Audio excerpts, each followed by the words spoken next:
Liyayikhetha igumkedlela inkosi enkulu ubhombela isitimela somampondo. Babamkhulu umkhulu phakathi Amen. Phela ngawo umhla ka-21 Januwari lona, njengoba impi kaZulu ilokhu ihamba igqigqa icasha ngezintaba, noLord Chelmsford elapha phela elokhu eyizingela, kwaze kwaba sebusuku ngawo umhla ka-21 Januwari lempi ingatholakali. Kodwa amadube esandlwana angayibekile phansi, lawa phela ehamba ngamahashi, ehamba elokhu eyizingele njalo lempi kaZulu. Asazi phela ukuthi uZulu wayedlani njengoba phela selokhu afikile lapha entabeni isandlwana kwamthatha isonto lonke ukuthi eze efike lapha ezobhekana nempi. Waze wagcina esephumule khona ntambama ngawo mhla ka-21 Januwari, ephumule buqamama nayo intaba isandlwana, ephumule phela emasimini ombili. Induna enkulu uLord Chelmsford ayiphumelelanga ukumthola uZulu njengoba esebhabhadele lapha phela emasimini. Kodwa amabutho amaNgisi njengoba ayehlukaniseke izigaba ezine, onke enezinduna zawo ezigade lezo nkambi. Njengoba naye uHenry Pulane lona phela ubebekwe uyena uLord Chelmsford ukuba agade leya nkambi ebenezikhali. uHlomile phela naye unamabutho akhe. Nayo futhi enye yezinduna lena ekuthiwa ngu-Anton Danford nayo inenkambi eyigadile kanye namabutho ayo. Kanye nazo izinduna lezi o-Charles Percy nabo banamabutho abawaphethe, bagade nayo futhi inkambi.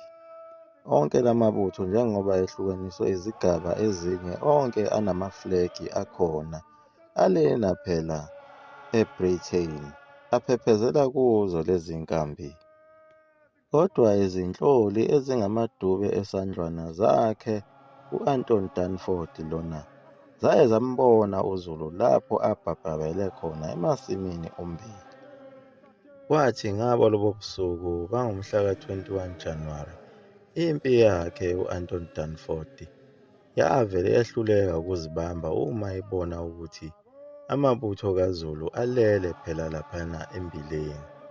Yanikela khona ngawo amahashi, kuwo lowo mnyama ongenafu. Yafike yazigwazela nje ibhece idubula noma kuphi inhlamvu izingenela kulowo eqondana nayo. Waba isibhakabhaka begwaza ibhece embileni. Kodwa wagcina wabona u-Anton Danford ukuthi lokho phela kwakungelona icebo lakhe. Futhi lokho kwakungewona umyalelo owawusuka kuye undunankulu phela uLord Chelmsford. Wabona ukuthi uzothola icala wabe esewamisa lawo mabutho ayedubula uZulu. Ubukelwa nendaba yokuphela kwezinhlamvu. Kuyilapho-ke uZulu athola khona ukuphefumula emva kokuba sebehoxile ukubadubula.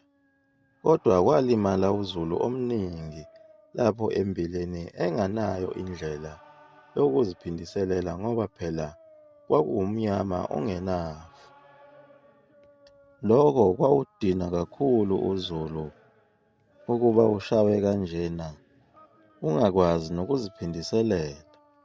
Babethi ingabe kuyosanini sibhekane nawo amaNgisi. Naso isiqhwaga lesi esiwumkhosana kaMvundlana sikhona khona lapha embileni. Phela uyise uMvundlana walesi siqhwaga naye wayeyisiqhwaga ngoba wayekhona empini yakwaNgqoki lapho kwakuliwa khona noZwide phela ngesikhathi salo iLembe.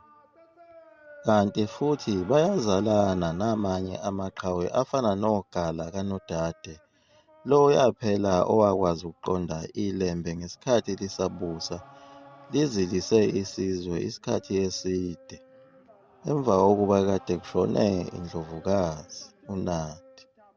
Kanti futhi yena uGala kaNodade lona uyena phela lona uzala uMphezeni, iqhawe leliya elalifukamele isilo uCetshwayo lize liphika ukuthi lake labonana noCetshwayo.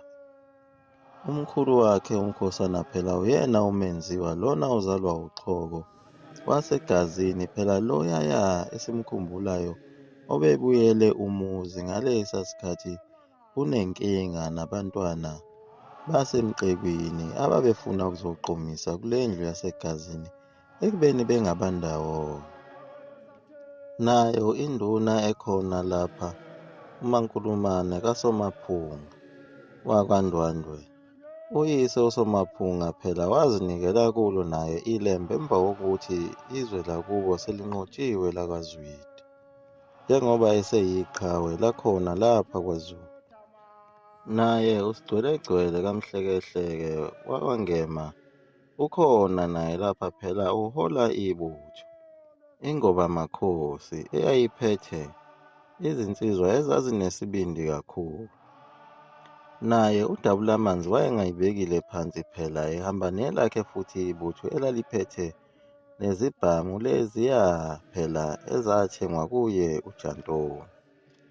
Kwakukhona nelinye iqhawe lakhona kwaSibiya okuthiwa nguSikhoboka kaBhabhakazana, owayekade ebekwe njengenduna kuyo leya ndawo yaseBaqulusini ngesikhathi uMpande phela akhela uMkabayi umuzi waseBaqulusini.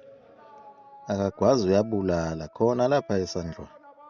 Likhona futhi elinye iqhawe lakhona kwaSibiya, umtshekula kaNogwaza Sibiya, nalo aligwazi liyabulala khona eSandlwana. Nalo iqhawe lakaMkhwanazi phela lele laba yinkosi uSomkhele kaMayanda Khwanazi, wayekhona naye esebuthweni lamaMboza. Leli phela ibutho lamaMboza laliyibutho labantwana, yilo phela leli elaqalekiswa kuye phela uMpande ngalesa sikhathi ethi ngeke ngibone amaMboza ebusa nezinkonyana zawo. Nalo iqhawe lakaButhelezi lalikhona uMnyamana kaNgqengelele, Buthelezi. Namanye amaqhawe amaningi ayekhona esolokhu siwacaphuna kancane kancane. Isimo sasinzima kakhulu ngalesi sikhathi kwaZulu. Kuyo phela inyanga yesithixo lesi phela esichithelwa leli gazi ngenxa yakhe undunankulu lona phela uBerkeley Freire, ongekho ngisho nakulo lelizwe ushaya imithetho phela ngoba wayengukhomishani omkhulu wawo amasosha.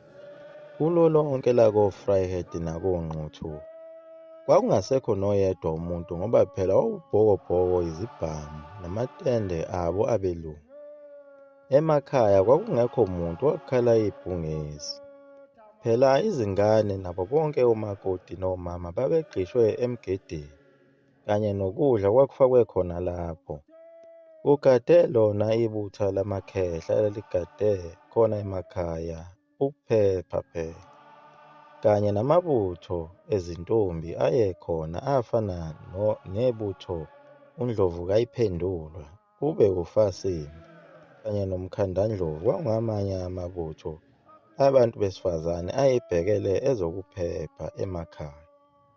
Phela singakhohlwa ukuthi lesi sizwe sikwaZulu sisuke samlahla uNkulunkulu waso ngokuthembela ezinyangeni, kodwa ngoba phela uNkulunkulu umenzi wezulu nomhlaba uNkulunkulu onomusa, yena akasilahlanga lesi sizwe sakwaZulu. Useke wazibonakalisa khona ngalo leli langa langomhla ka-21 January khona lapha entabeni yaseSandlwana, wazibonakalisa ngefu ebelilokhu lizulazula lishaya imbani kancane lapha entabeni yaseSandlwana.